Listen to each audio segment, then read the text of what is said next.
Graça e paz, queridos.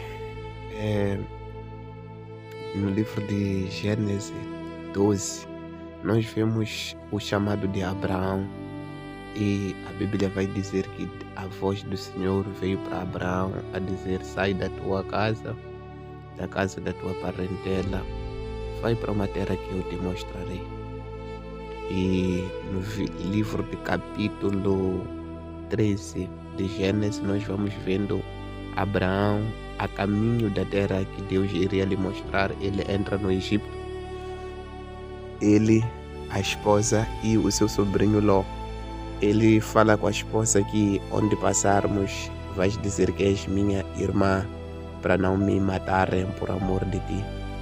E este ato vai fazer com que Abraão receba dotes, receba presentes daqueles que seriam os supostos admiradores ou os supostos candidatos para se relacionarem com a esposa dele, apresentada como irmã.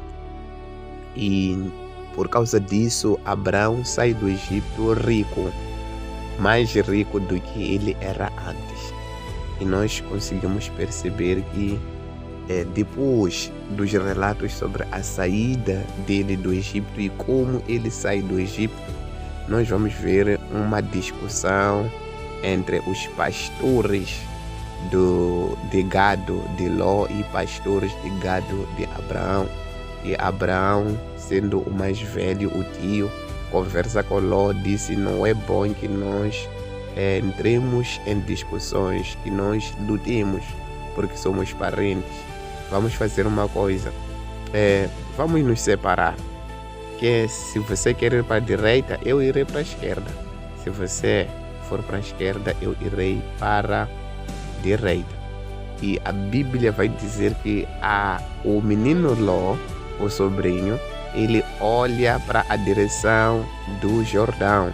Você pode acompanhar essa leitura no livro de Gênesis 13, a partir do versículo 10 e versículo 11 abaixo.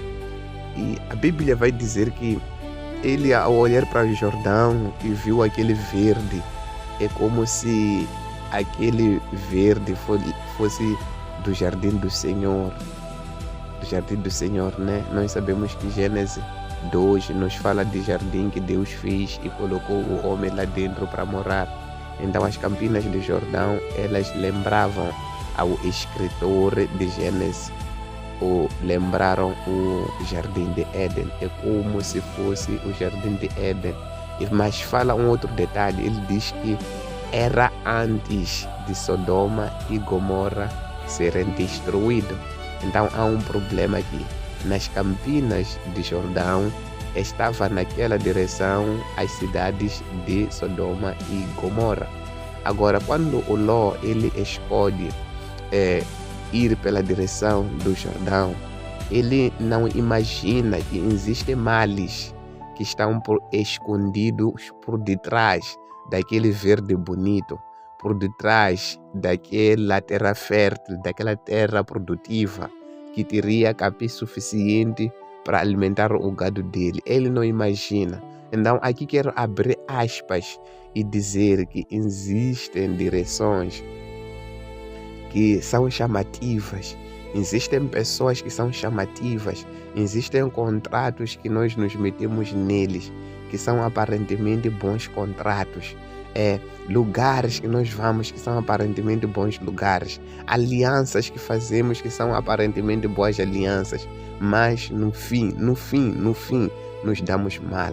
A Bíblia vai dizer lá no livro de Provérbios, tanto 14 assim como 16, que existem caminhos que para o homem parecem bons, mas os seus fins são caminhos de morte.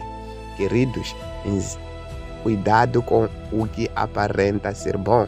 Aquela irmã que parece opcional e boa para ser mulher da tua vida, aquele irmão que aparenta ser opcional para ser o amado da tua vida, aquele emprego que aparenta ser o emprego da tua vida, aquele emprego vai me dar milhões, vou gerar milhões nesse business.